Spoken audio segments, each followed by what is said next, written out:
A'udzubillahi minasyaitonirrajim. Bismillahirrahmanirrahim. Alhamdulillahirabbil alamin, nahmaduhu wa nasta'inu wa nastaghfiruh. Wa na'udzu billahi min syururi anfusina wa min sayyiati a'malina. May yahdihillahu fala mudilla lahu wa may yudlil fala hadiya lahu. Asyhadu an la ilaha illallah wahdahu la syarika lahu wa asyhadu anna Muhammadan 'abduhu wa rasuluh.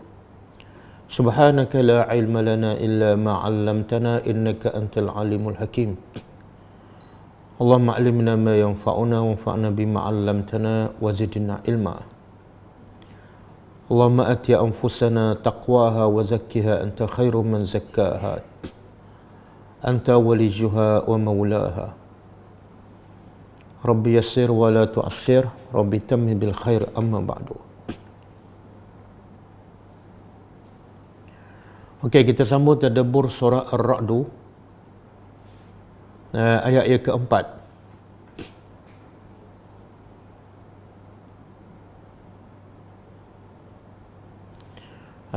Sebelum kita sambung, cuba tengok apa pengajaran ataupun kaitan ayat yang lepas dengan ayat yang kita akan belajar pada hari ini.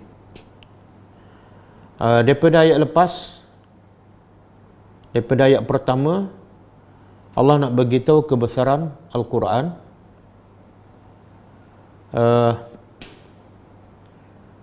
Dan Allah mulakan dengan huruf-huruf muqatta'ah. Jadi ayat-ayat sebelum ni pun bahkan hampir semua surah menceritakan tentang Al-Quran. Sebab Al-Quran adalah satu nikmat yang sangat besar, bahkan nikmat yang paling besar bagi orang yang beriman kepada Allah Subhanahu wa ta'ala. Jadi kenapa Quran itu satu nikmat yang terbesar dan terpenting kepada semua manusia? Kerana dengan Al-Quran manusia boleh kenal Allah. Dengan Al-Quran manusia boleh cinta dan mentaati perintah Allah. Dan dengan mentaati perintah Allah sahaja manusia akan dapat kebahagiaan yang kekal abadi. Manusia akan mendapat syurga.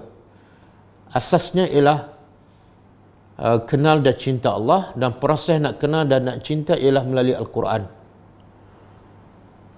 Jadi Allah sebut ayat pertama tentang kebesaran Al-Quran. Tilka ayatul kitab. Itulah tanda-tanda kebesaran Allah yang tertulis. Kemudian Allah beritahu kebesaran Al-Quran tu sebab kebesaran Tuhan yang menurunkan Al-Quran. Unzila ilaika min rabbika. Diturunkan oleh Rabb, pencipta segala-galanya. Tapi Allah beritahu hasilnya, natijahnya, kebanyakan manusia tak faham. Tak faham pentingnya Al-Quran, besarnya Al-Quran, utamanya Quran dalam kehidupannya. Bagaimana kata Ibn Qayyim, kalau manusia tahu kelebihan membaca dan mentadabbur Al-Quran, manusia akan tinggal semua kerja lain. Setiap hari, setiap masa dia akan fokus pada Al-Quran. Kalau manusia tahulah. Tapi walakinna aksaran nas la yu'minun. Kebanyakan manusia tak beriman kepada Allah, dan bila tak beriman kepada Allah membawa kepada tak beriman kepada Al-Quran. Dan bila tak beriman kepada Al-Quran, dia akan abaikan Al-Quran. Kemudian Allah beritahu, jadi kalau ayat pertama dia panggil kitabul maqru', kitab yang dibaca. Dia ada dua kitab. Satu kitab al-maqru', kitab yang dibaca. Yang kedua kitab al-manzur. Yang kedua kitab al-manzur, iaitu kitab Allah yang diperhatikan. Apa dia tu? Iaitu alam ciptaan Allah. Jadi dua-dua ni tak boleh dipisahkan. Yang mendorong, yang bagi motivasi untuk kita melihat pada alam ciptaan Allah ialah Al-Quran. Dan bila kita tengok kebesaran Allah melalui ciptaannya, kita terdorong untuk membaca dan menghayati dan melaksanakan ajaran Al-Quran. Dia macam irama dengan lagu. Jadi satu kitab yang dibaca, iaitu Al-Quran. Yang kedua kitab yang dilihat dan diperhati, iaitu ciptaan Allah.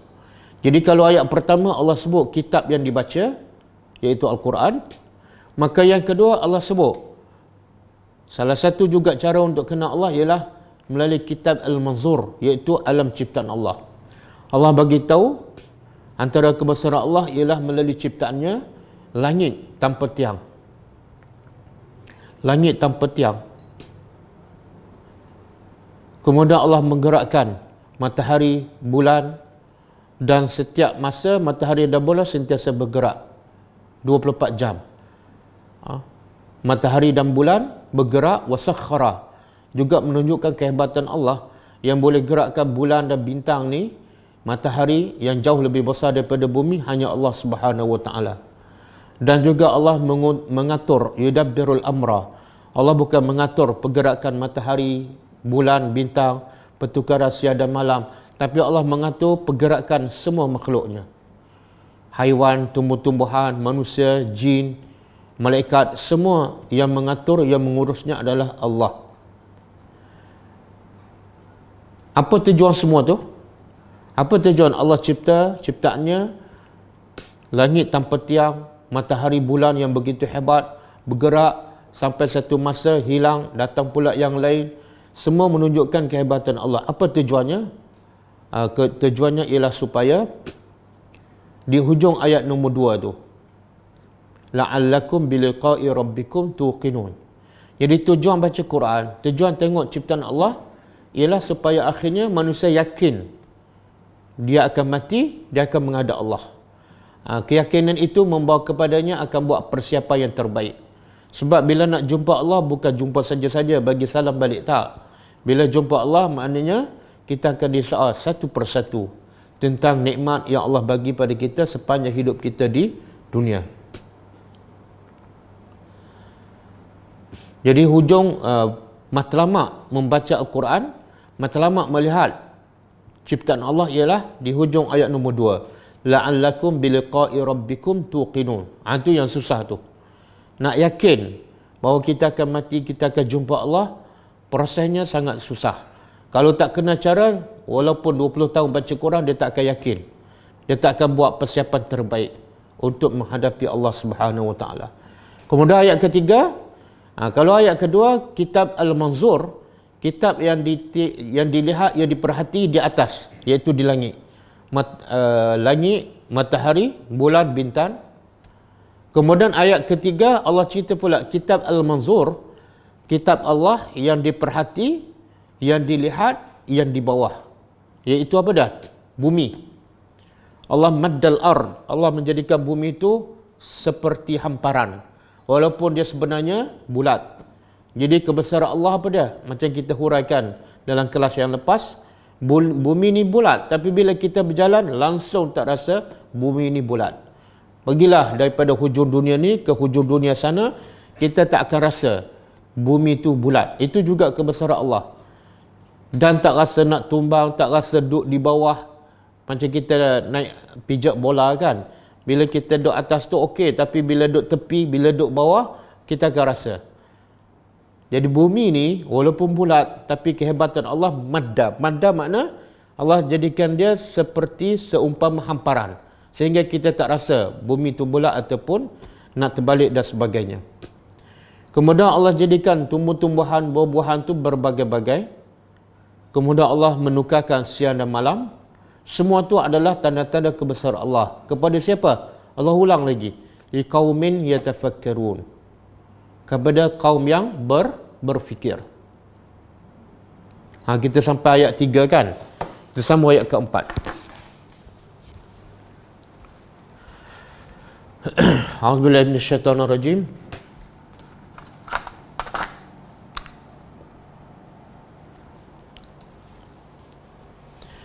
Ini juga kitab termasuk dalam kitab Al-Manzur, kitab yang diperhatikan, iaitu ciptaan Allah.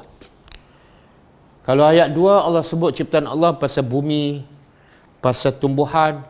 Di sini pula pasal bumi juga, ada apa yang di bumi, cuma lain sikit. A'udzubillahi minasyaitonirrajim. Wa fil ardi, dan di al-ardi, bumi. Di bumi, qita'un,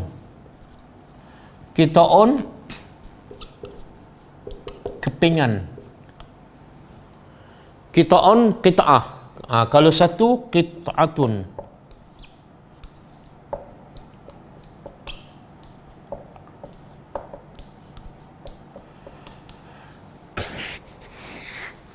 Kalau satu qita'atun, apa dia?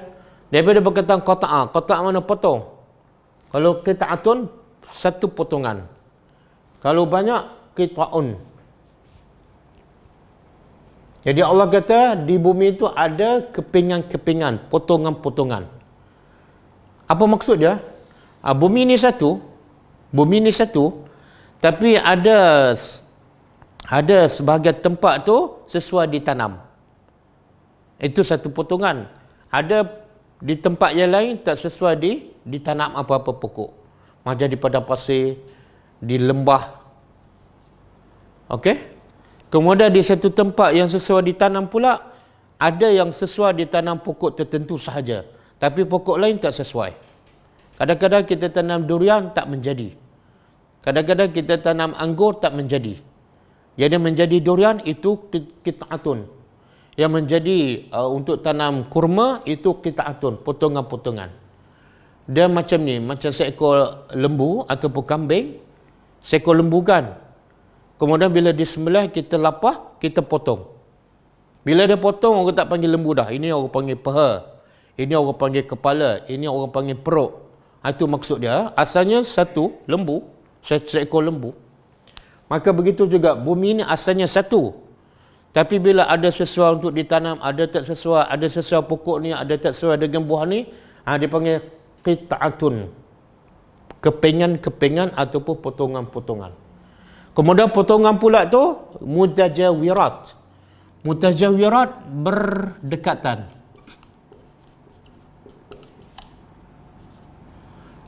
Berdekatan daripada jiran.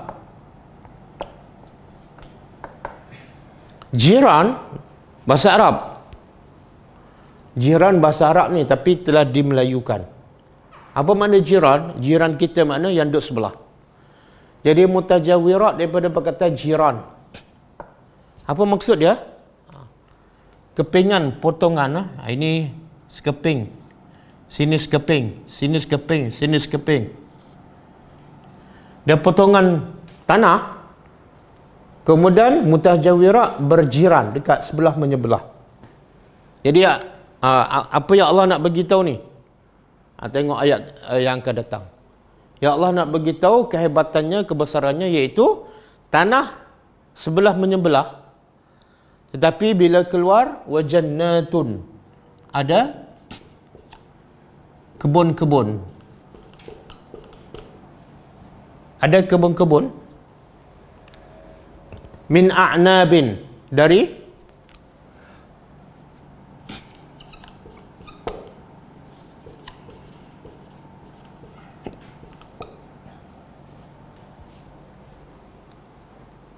jadi tanah ni duduk sebelah-sebelah. Qita'atun muntajawirat.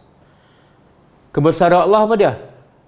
Walaupun tanah tu duduk sebelah, dekat-dekat je, tapi bila keluar, berbeza. Ada keluar kebun-kebun daripada anggur.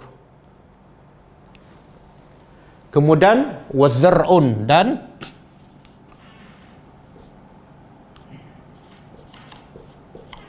tumbuhan lain. Tumbuhan lain. Zar'un ni ada pendapat mengatakan biji-bijian yang melata di atas tanah. Seperti biji gandum, padi, jagung. Yang pokok dia yang tidak ada batang. Yang anggur ni, pokok anggur ada batang tak? Ada kan? Tapi tak tinggi. Ini sederhana. Ada batang tapi sederhana. Yang zar'un yang tidak ada batang, ia melata di atas bumi. Wa nakhilun, dan kurma, pokok kurma.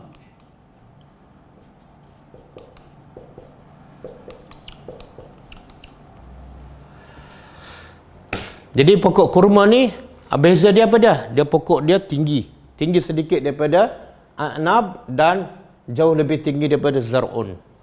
Jadi seolah Allah nak beritahu tanah asalnya satu bumi, tapi menjadi qita'un, kemudian duduk sebelahan, kemudian keluar pula berbagai jenis pokok. Ada pokok tinggi, ada pokok sederhana, ada pokok yang melata, ada pokok kelapa tinggi, ada pokok petai tinggi. pokok durian tinggi. Ada pokok dokong rendah, pokok rambutan rendah. Kalau pokok padi, jagung, tembikai, dia tidak ada batang, di atas tanah aja. Walaupun duduk di bumi yang sama, tanah yang sama, dan duduknya sebelah menyebelah je, tapi bila keluar berbeza. Itu kebesaran Allah. Manusia tak mampu buat. Kemudian sinwanun dipanggil berumpun.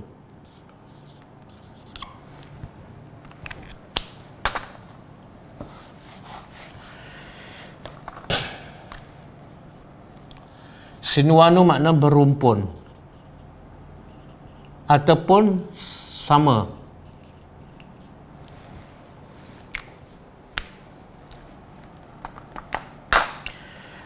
Sinwun, asal dia perkataan sinwun, asal dia sinwun. Makna dia mislun. Mislun, sama. Ataupun seumpama. Ada satu hadis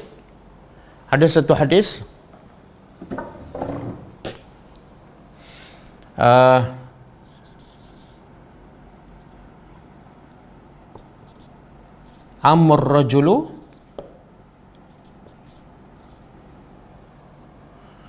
rajuli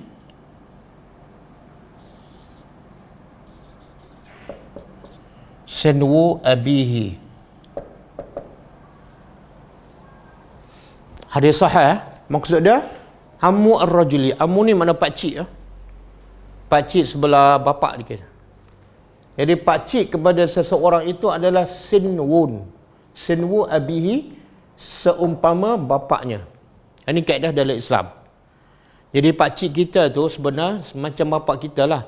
Sebab tu tak boleh berkahwin. Kemudian dia boleh jadi mahram kita. Kita pun boleh buka aurat depan dia, tak macam mahram. Jadi pakcik seseorang seumpama bapaknya. Jadi sinwun tu daripada perkataan sinwun. Makna asalnya apa? Mislun, sama seperti. Apa maksud dia? Jadi Allah nak bagi tahu, kadang-kadang pokok kurma tu ada dua jenis. Pokok kurma ada dua jenis. Satu sinwun, yang asalnya sama. Daripada benih yang sama, maka keluar pun isi yang kurma jenis yang sama. Tapi ada jenis yang kedua, wa ghairu sinwan. Wa ghairu sinwan, dan tidak sama. Kadang-kadang biji kurma yang sama, tapi bila keluar tak sama. Bentuk buahnya, bentuk rasanya. Jadi ini juga kebesaran Allah. Kadang-kadang kalau kita pergi lebih luas, biji kurma bila keluar berpuluh-puluh jenis kurma. Itu makna ghairu sinwan. Tapi kalau biji kurma keluar satu jenis kurma, dia panggil sinwanun, satu jenis yang sama. Juga menunjukkan kebesaran Allah Subhanahu wa taala. Dan lagi menunjukkan kebesaran Allah ialah yusqa. Yusqa makna yusqa diberi minum. Maksud di sini ialah disiram. Bima'in, dengan air wahidin, yang satu.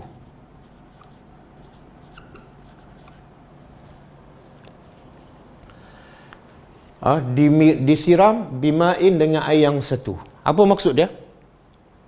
Jadi apa yang Allah nak bagi tahu ni?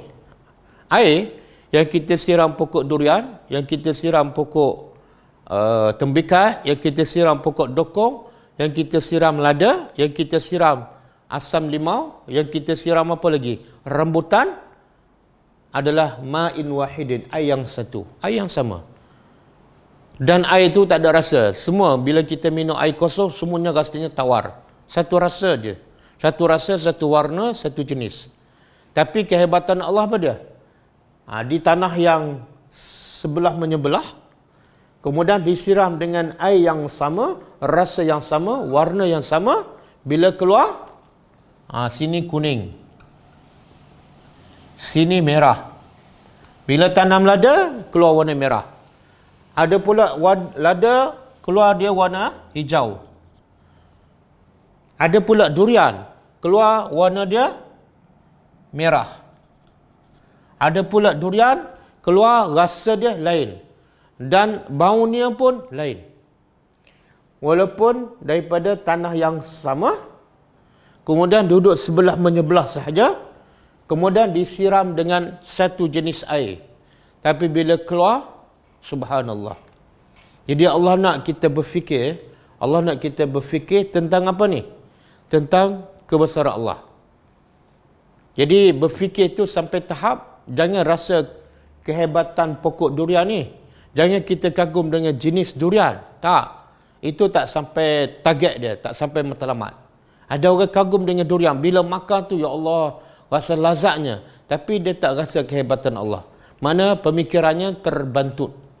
Pemikirannya ataupun dia tak termasuk golongan ulul albab. Ulul albab ni dia memikir kebesaran Allah sampai tahap bukan dia rasa kehebatan makanan tu. Bukan dia rasa sedapnya makanan. Tak. Akhirnya dia rasa kehebatan Allah. Jadi semakin dia makan, semakin dia beriman dan yakin kepada Allah. Okey? Cuba kita tengok. Pernah tak kita berfikir bila kita makan durian? Durian tu ada bau. Tapi masa kita tanam biji durian, tanah tu ada bau tak? Ada bau durian? Tak ada. Biji durian ada bau? Tak ada. Kemudian kita siram air. Air tu ada tak bau durian? Tak ada. Kemudian bila biji tu keluar pokok, jadi pokok durian, kita cium pokok durian. Ada bau tak? Tak ada. Ada duri tak? Tak ada. Ada warna tak? Warna kuning ke macam isi durian? Tak ada. Kemudian bila dia keluar bunga, bunga tu ada bau tak? Tak ada. Kemudian bila dia keluar buah, ada bau tak masa dia putih? Tak ada. Tapi bila dia gugur, dia berbau. Dari mana bau tu? Dari mana bau tu? Kemudian bila kita kopek pula, tengok warna dia kuning. Warna kuning datang daripada mana? Ada durian warna merah, ada durian warna kuning, ada durian warna putih. Warna tu datang daripada mana? Yang ni yang Allah nak kita berfikir ni. Air satu, tidak ada warna, tidak ada rasa, tidak ada bau. Tapi bila keluar, ada rasa, ada warna, ada bau, ada bentuk, macam-macam bentuk. Durian saja pun macam-macam bentuk. Ada duri tajam sangat, ada duri tak berapa tajam, ada duri macam bukit kan. Dan bentuk dia pun ada bulat, ada panjang, macam-macam. Jadi sebenarnya Allah buat tu semua sebab apa? Sebab Allah nak kita berfikir. Dengan kita berfikir, kita dapat nikmat yang terbesar dalam hidup, iaitu kita kenal pencipta dan kita taat padanya. Tapi Allah dah bagi tahu kebanyakan manusia tak berfikir. Kebanyakan manusia tak beriman dengan kebesaran Allah. Walaupun kebesaran Allah ada depan mata dia, dia melihat, dia rasa, dia makan 24 jam.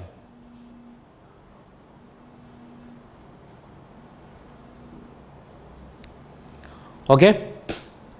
Kemudian Allah kata apa? Wa nufaddilu. Dan kami nufaddil, kami lebihkan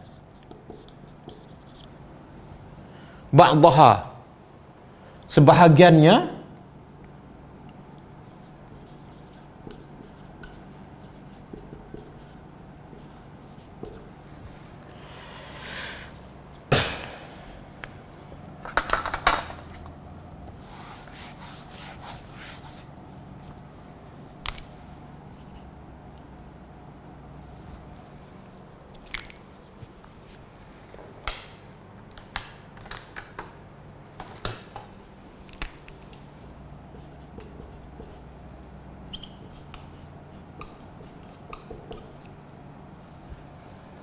kami lebihkan kebesaran Allah pula apa dia?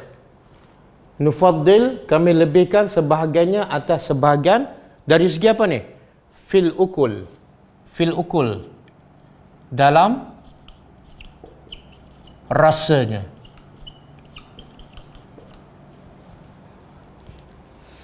Jadi Allah bagi kelebihan dari segi rasa Sebab tu durian ni, kenapa orang boleh bagi nama, yang ni musangking, yang ni di 24, macam-macam nama. Sebab apa? Sebab Allah bagi kelebihan, setiap durian tu ada rasa yang tersendiri.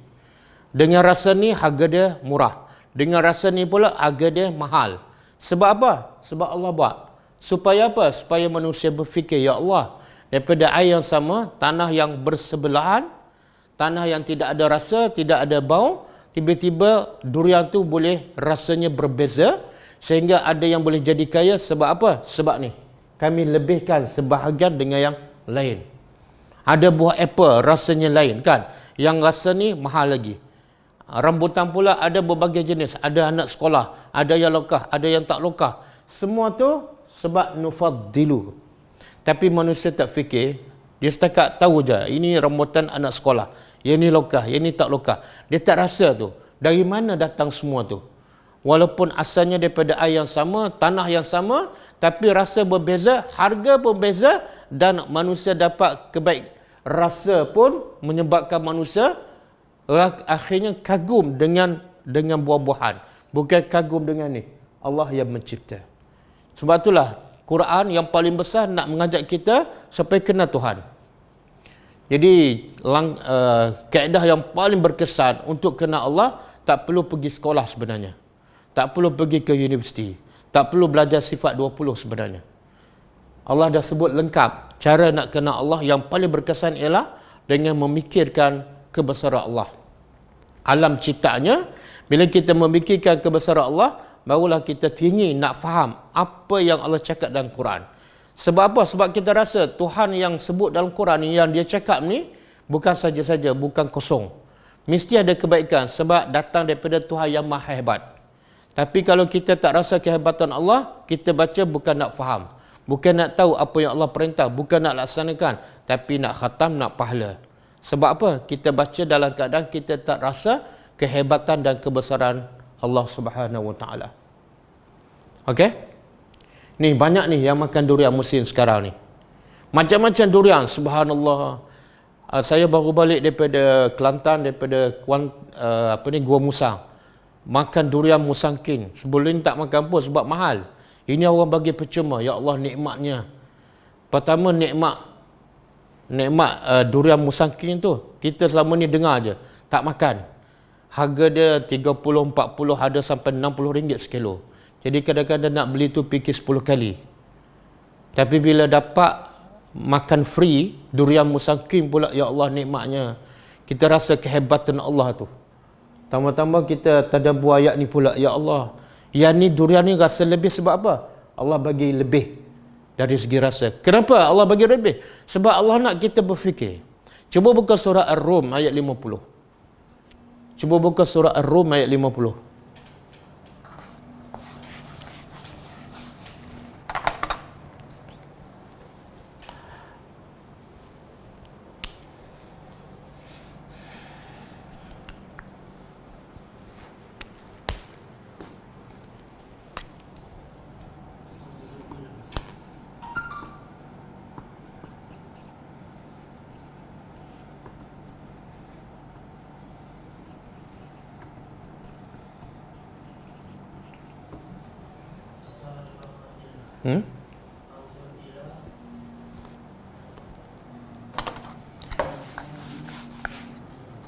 Fanzur ila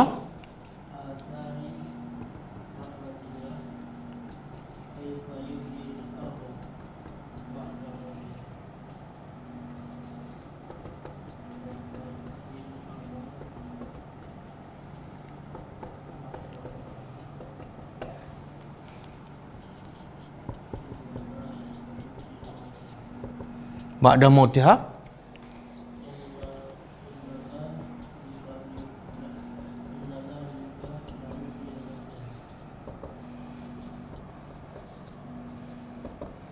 Dah.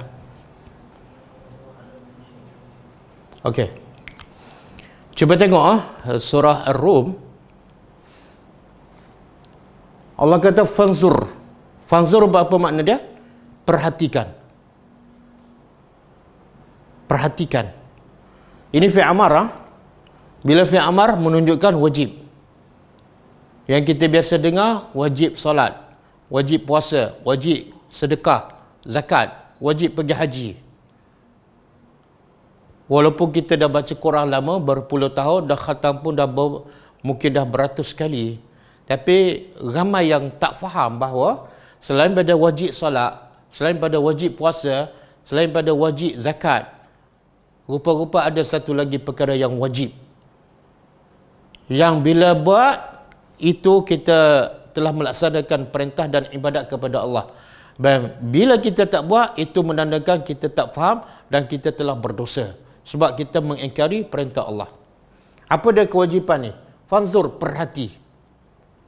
Perhati apa? Ila asari rahmatillah. Perhatilah kepada asar kesan-kesan. Kesan-kesan rahmat Allah. Apa dia kesan rahmat Allah ni? Macam ni. Tumbuh-tumbuhan, buah-buahan yang berbagai-bagai jenis, berbagai-bagai rasa. Yang ni jadi mahal, yang ni rasa tak sedap, jadi murah.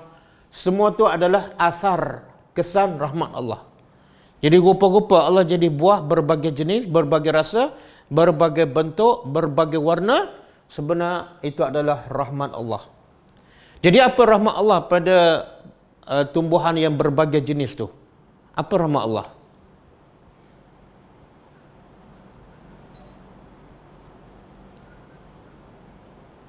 Apa rahmat Allah pada tumbuhan-tumbuhan, buah-buahan yang berbagai jenis?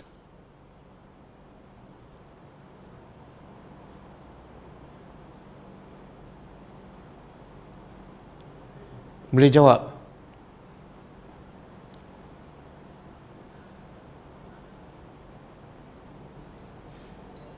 Jadi kita nak faham ni, apa maksud rahmat Allah ni?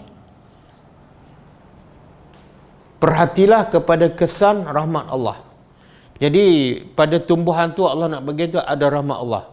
Kadang-kadang kita tengok rahmat Allah ni bila bagi rezeki pada kita. Tapi pada tumbuhan, pada haiwan kita tak rasa itu rahmat Allah. Jadi rahmat Allah pada tumbuh-tumbuhan, pada buah-buahan, pada haiwan dan sebagainya, yang paling besar ialah, yang paling besar apa dia? Bukan makan, bukan boleh hidup. Yang paling besar ialah kita boleh kenal Allah melalui ni kesan rahmat Allah. Jadi kalau Allah jadikan, saya bagi contoh. Kalau Allah jadikan buah ni satu jenis je.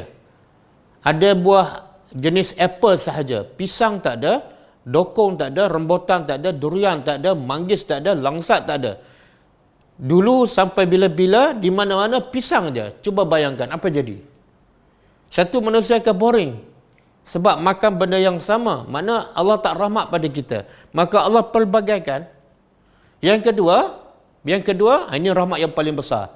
Iaitu kalau Allah jadikan satu jenis buah sahaja, kita takkan berfikir dan takkan rasa kehebatan Allah. Hebat apa boleh buat satu jenis sahaja? Tanah luas, tapi satu jenis pisang, satu jenis, satu bentuk, satu rasa, satu warna. Tak rasa kehebatan Allah. Maka Allah nak kita rasa kehebatan Allah, Allah nak kita kenal dia, Allah nak kita cinta dia. Allah pelbagaikan jenis-jenis buah-buahan, berbagai warna, berbagai rasa, berbagai bentuk, berbagai apa lagi? Macam-macam. Supaya kita rasa rahmat Allah. Ya Allah, hebatnya Engkau dalam mencipta. Walaupun air yang sama, tanah yang sama, duduk sebelah-sebelah, yang ni bila keluar pedas. Yang ni bila keluar masam. Yang ni bila keluar durian. Yang ni bila keluar manis. Ya Allah, hebatnya Engkau. Jadi kalau satu rasa, macam Allah tak rahmat pada kita. Okey? Kemudian Allah tanya lagi, kaifa? Dengan kesan rahmat Allah, kaifa? Bagaimana Allah yuhyil arda, boleh menghidupkan bumi. Ba'da mautiha, setelah bumi itu mati. Bumi kosong, mati, kering kontang. Tiba-tiba boleh keluar pokok durian, buah durian, berbagai jenis. Tiba-tiba boleh keluar pokok lada. Tiba-tiba boleh keluar manggis. Ya Allah, itulah tanda inna zalika, sesungguhnya demikian itu tanda apa? La muhyil mauta. Allah mampu menghidupkan yang mati. Ini rahmat Allah ni. Rahmat Allah apa dia? Bila kita tengok pada bumi yang kering kontang, yang dah mati, Tiba-tiba disiram air, letak benih, keluar macam-macam buah. Sebagai bukti apa? Sebagai bukti Allah mampu menghidupkan manusia yang telah mati. Ni. Inna zalika lamuhyil mauta. Bila kita yakin Allah mampu menghidupkan manusia yang telah mati dah hancur, apa akan kita dapat? Bila kita yakin Allah berkuasa dan mampu menghidupkan manusia yang telah mati dah hancur, apa kita akan buat? Oh, kita akan buat persiapan yang terbaik untuk menghadapi Allah selepas mati. Dari mana kita akan buat persiapan? Dorongannya ialah kita yakin Allah boleh menghidup yang dah mati, dah hancur. Apa bukti? Tengok asar, kesan rahmat Allah di atas muka bumi ni. Daripada buah-buahan, daripada tumbuh-tumbuhan, daripada kita sendiri, daripada kosong, zero, Allah boleh cipta kita. Daripada air mani yang sama, keluar berbagai-bagai jenis bangsa. Ada warna kulit putih, ada hitam, ada kelabu, ada hidung mancung, ada rambut kerinting, ada rambut lurus. Daripada air mani yang sama. Jadi bila kita fikir memang selepas kematian ada kehidupan. Maka kita akan buat persiapan untuk menghadapi kematian. Itulah rahmat Allah.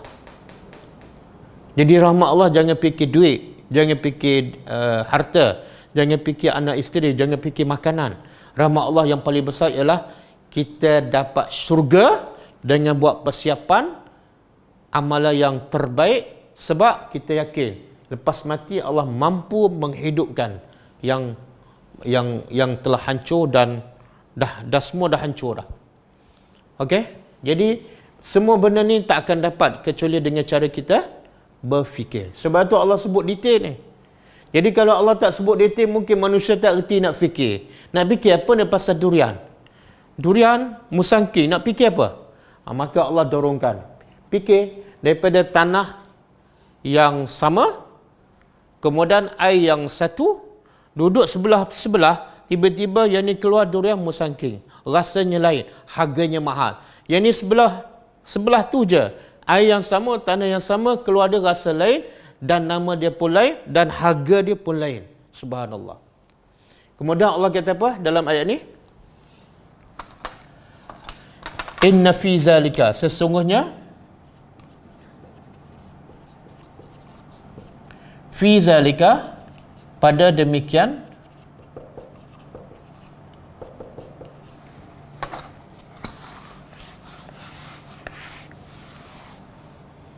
pada demikian itu la ayat, pasti ada tanda-tanda kebesaran. Semua yang Allah sebut ni, tanah yang sama, duduk sebelah, bila keluar lain. Saya nak bagi contoh analogi kan. Kita boleh tak kita buat gandum yang sama dalam satu bekas yang besar, tiba-tiba tempat ni keluar apa? Cekwe. Tempat sebelah dia keluar roti canai. Tempat ni sebelah keluar pula cokodok. Tempat ni pula keluar cucuk udang.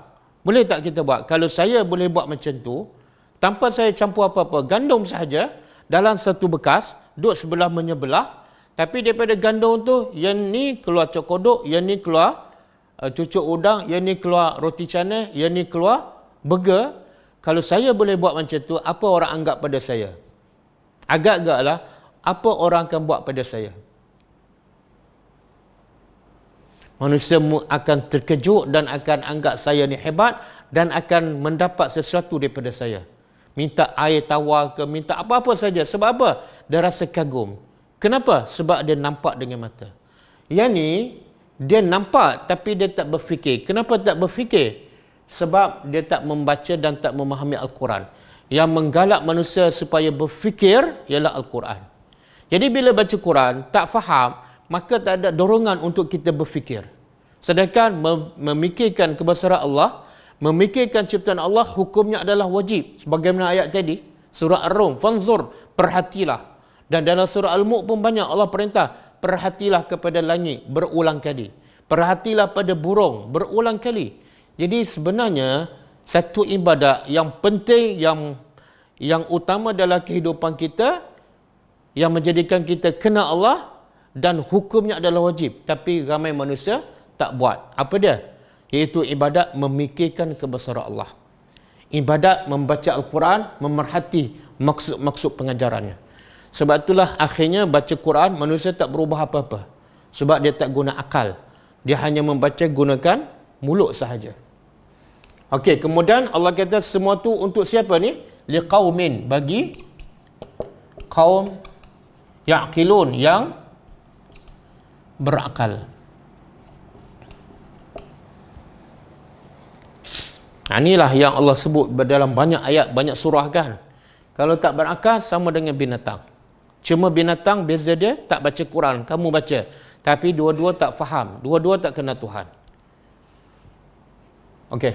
Kemudian Allah beritahu wa in ta'jab. Dan sekiranya ta'jab, kamu kagum. Sekiranya kamu kagum, fa'ajabun, maka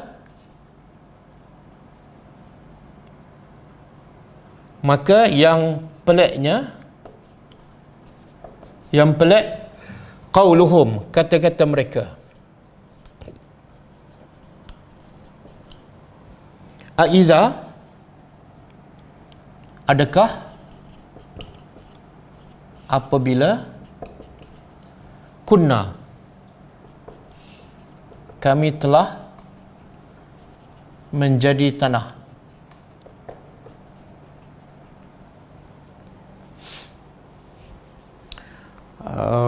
Adakah apabila kami telah kunna turab, kami telah menjadi tanah, makna kami dah mati, dah hancur. A'inna, adakah sesungguhnya kami lafi khalqin jadid, dalam ciptaan baru.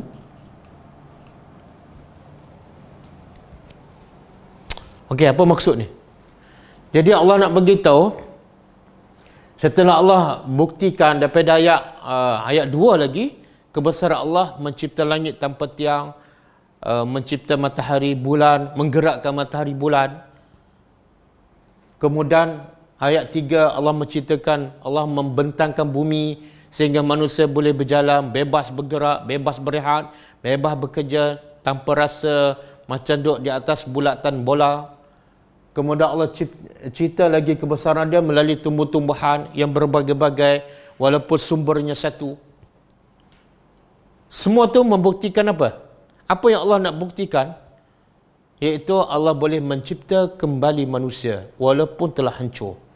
Ialah daripada air Allah boleh keluarkan pokok durian, pokok manggis, pokok apple, anggur. Jadi takkanlah Allah tak boleh mencipta manusia, sedangkan manusia sebenarnya yang dah hancur tu sebenarnya telah dicipta sebelum tu. Sebelum tu manusia telah dicipta. Cuma bila mati dia hancur. Jadi kalau sebelum ada apa-apa Allah mampu cipta, maka untuk mencipta kali kedua logiknya lagi mudahlah. Tapi manusia tak beriman, manusia tak percaya. Maka sebab itulah mereka bertanya, adakah logik, adakah masuk akal kami dah jadi turab, kami dah hancur, tiba-tiba kami dicipta baru? Tak boleh, tak masuk akal. Jadi yang Allah suruh Nabi apa ni? Kalau kamu nak rasa kagum, okey, sekarang orang kafir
Okey.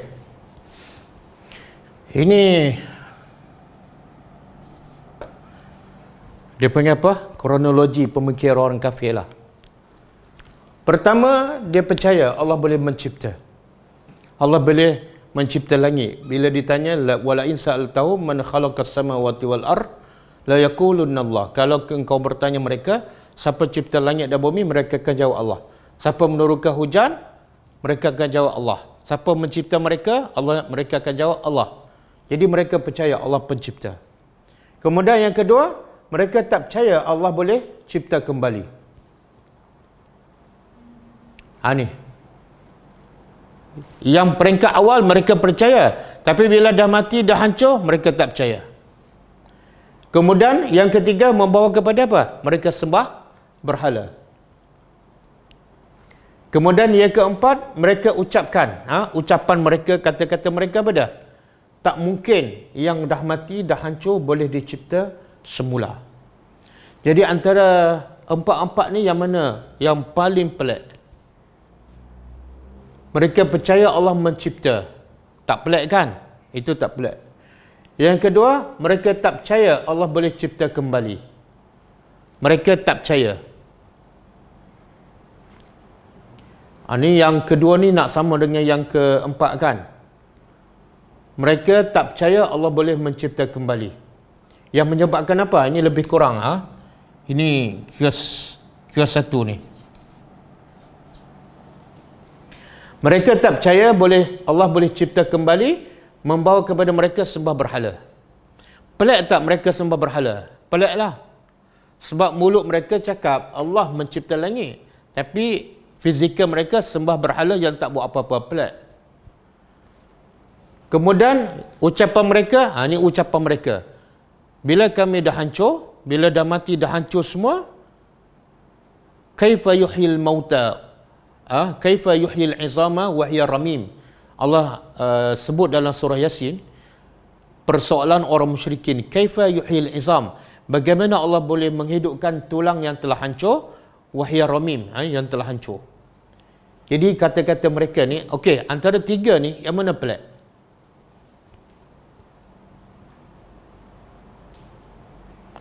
Mereka tak percaya Allah boleh ciptakan. Mereka tak percaya Allah boleh cipta. Pelik tak? Sebenarnya tak pelik. Allah boleh cipta kembali bukan satu benda yang pelik. Sebab buktinya Allah boleh cipta manusia daripada tiada langsung. Zero. Dan Allah boleh tumbuh-tumbuhan dan buah-buahan yang berbagai-bagai bentuk, rasa, warna, walaupun daripada air yang sama, tanah yang sama. Jadi Allah boleh menghidupkan kembali manusia bukan satu benda yang pelik. Walaupun orang kafir tak percaya. Jadi yang peliknya apa? Ni kata-kata mereka ni. Allah boleh mencipta semula manusia, satu benda yang sangat biasa. Sebab buktinya terlalu banyak. Habis yang pelik apa? Kata-kata mereka ni. Yang lagi pelik apa dah? Mereka percaya Allah boleh cipta peringkat awal. Tapi akhirnya mereka kata bila manusia dah mati, dah hancur, Allah tak boleh cipta. Ini kata-kata mereka inilah pelik. Sebab tu Allah kata pada Nabi, kalau kamu nak pelik, peliklah pada kata-kata mereka. Mereka sembah berhala dah pelik. Sebab berhala tak boleh bagi manfaat. Tapi yang lagi peliknya apa dia? Pendapat mereka, Allah tak boleh cipta kembali setelah mati, sedangkan buktinya sangat-sangat banyak depan mata mereka. Inilah yang Allah suruh Nabi, peliknya manusia. Allah nak bagi tahu kepada Nabi dan kepada kita semua, peliknya manusia bila manusia tak percaya bahawa dia akan dihidupkan kembali. Sebenarnya benda ni boleh berlaku pada siapa? Adakah berlaku pada orang musyrikin Mekah saja? Tak. Boleh berlaku pada semua, termasuk orang Islam. Siapa yang syirik, siapa yang kufur pada Allah, maka dia termasuk ni orang yang pelik ni. Bila dia tak beriman pada Allah, maknanya dia tak beriman bahawa dia akan mati dan akan dibalas di akhirat. Satu, yang kufur, yang syirik kepada Allah. Yang kedua, yang pelik ni juga ialah mungkin orang Islam. Orang Islam yang mana ni? Orang yang mengaku Islam tapi masih juga buat benda yang bid'ah. Apa yang peliknya? Kalau kamu rasa Tuhan tu hebat, Tuhan boleh mencipta segala-gala, maka hukum Allah adalah yang terbaik. Sunnah Nabi adalah yang terbaik sebab dia datang daripada Allah yang hebat. Tiba-tiba kamu masih buat benda bid'ah. Ini pelik juga ni. Ini pelik yang buat benda bid'ah, maknanya dia tak mengiktiraf apa yang Allah sampaikan kepada Nabi untuk kita amalkan. Dia tak iktiraf. Termasuk juga yang pelik ialah dia tak sembah berhala. Termasuk juga yang pelik ialah yang baca Quran tak nak faham. Bila dia tak nak faham, mana dia tak rasa kehebatan Allah ni yang boleh keluarkan daripada bumi yang sama, air yang sama, berbagai-bagai macam jenis buahan, berbagai rasa, berbagai warna, berbagai bentuk. Dia tak rasa kehebatan Allah, sebab itulah bila dia baca dia nak khatam. Dia tak nak tahu apa maksud dia. Ini termasuk orang yang pelik juga ni. Jadi kebesaran Allah tidak ada dalam hatinya. Okey? Jadi bila turun ayat, jangan kita rasa ini khas untuk orang musyrikin. Ini khas untuk ahli kitab. Macam yang surah Jum'ah bila kita hurai, Allah mengatakan orang yang baca Quran ataupun diberi kitab Taurat tapi tak beramal, dia seperti keldai. Jadi ada orang tak boleh terima. Dia kata ini khas untuk orang Yahudi. Tak.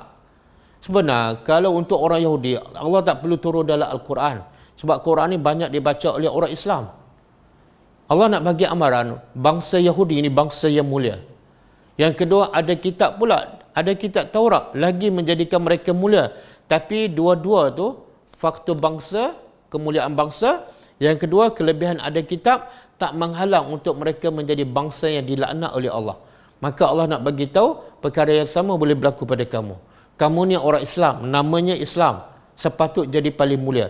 Ada pula kitab Al-Quran. Walaupun ada Quran, walaupun kamu nama orang Islam, tak menghalang untuk kamu jadi macam orang Yahudi. Tak menghalang untuk kamu jadi macam keldai. Bila tu? Bila ada sifat orang Yahudi. Iaitu, bila baca tak faham. Bila faham tak amalkan.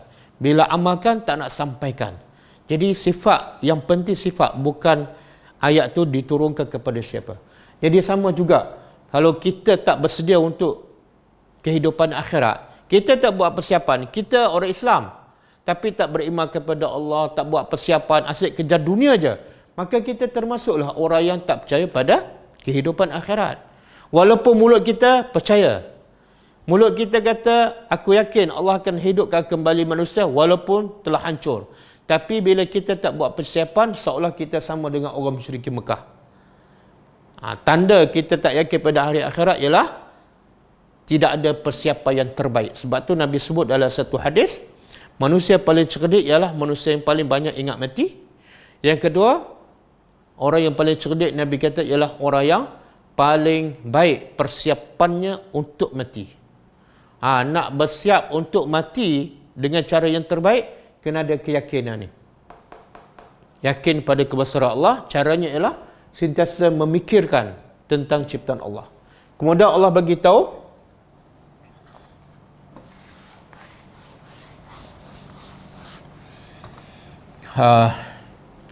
Allah beritahu ulaika, itulah allazina kafaru, orang-orang kafir, bi rabbihim, dengan pencipta mereka.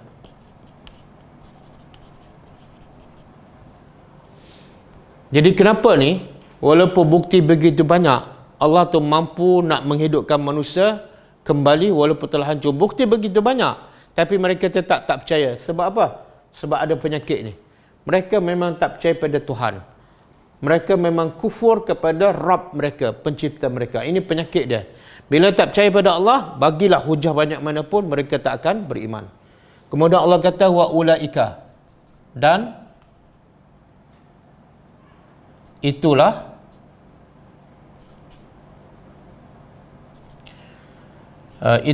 al-aghlal, belenggu-belenggu. Belenggu-belenggu fi a'naqihim, di a'naq, di leher.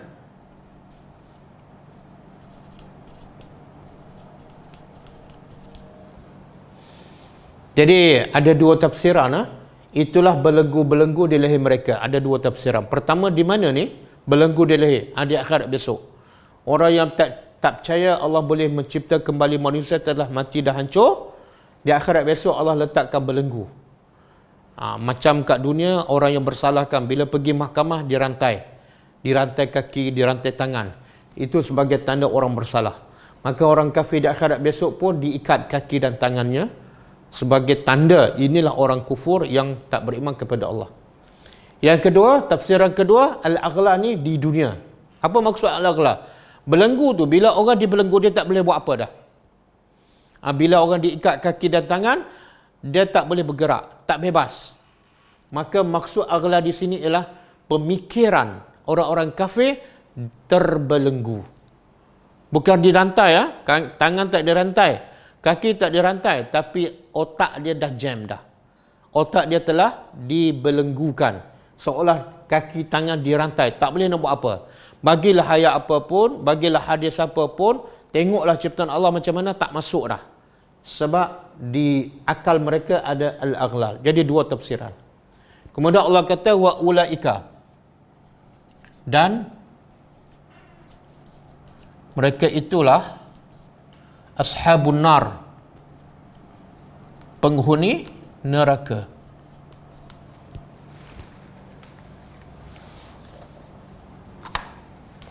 Hum fiha khalidun,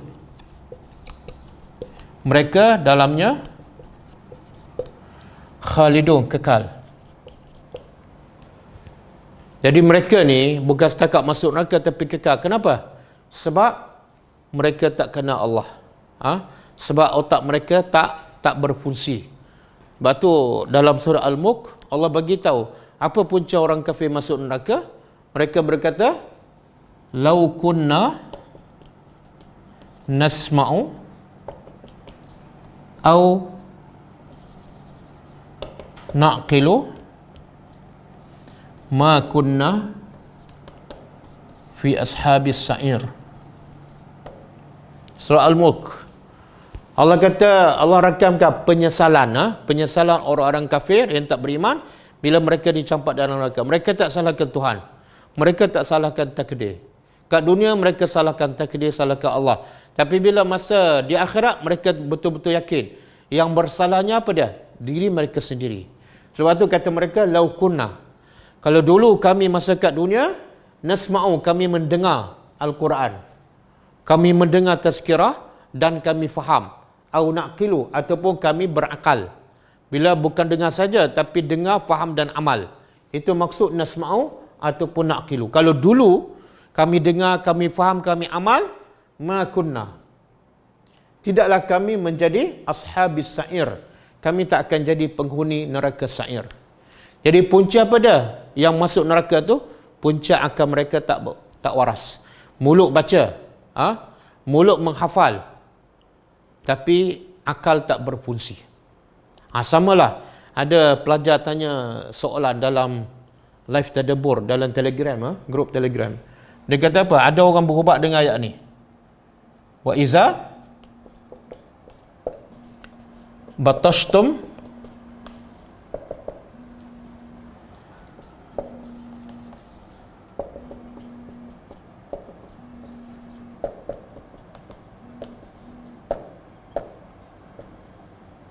ni surah Asy-Syu'ara kan, ayat 130.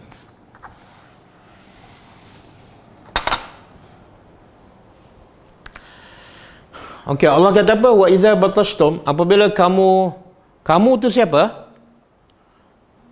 Ayat ni ramai orang guna untuk merawat sakit lutut. Sedangkan Allah menceritakan tentang apa ni? Apa maksud ayat dan apa pengajarannya?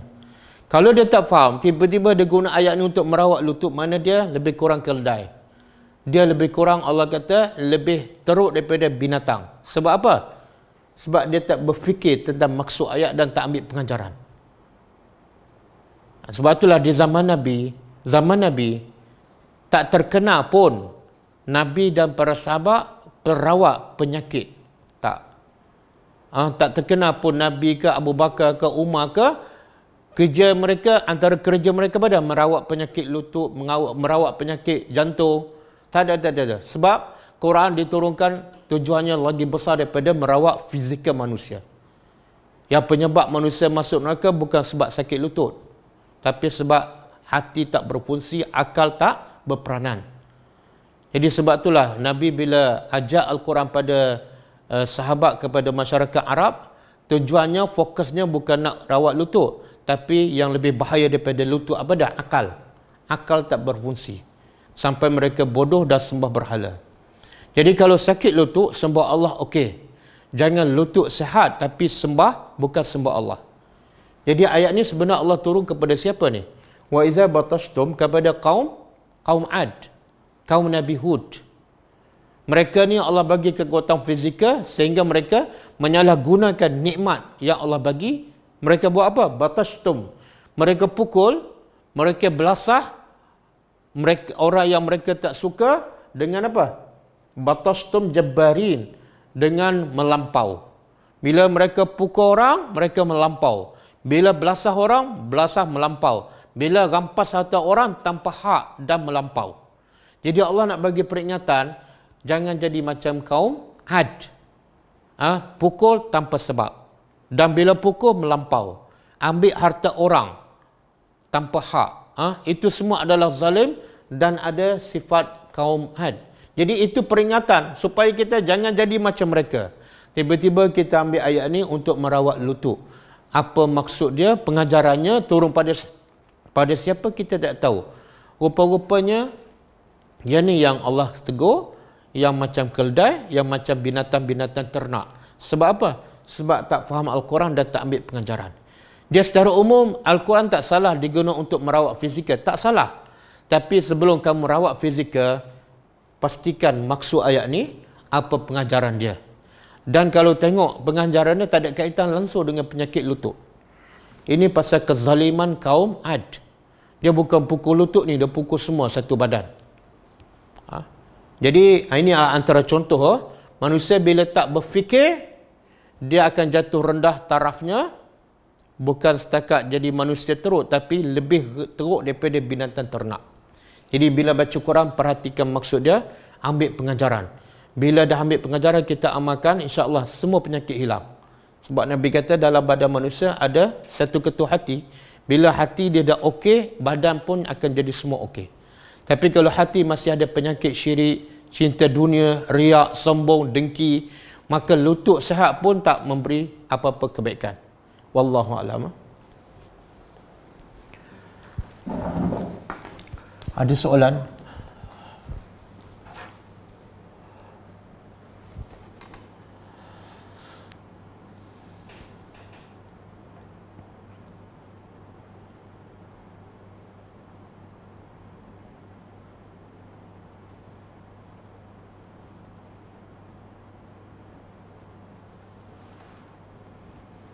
Tak ada? Tak ada? Mana?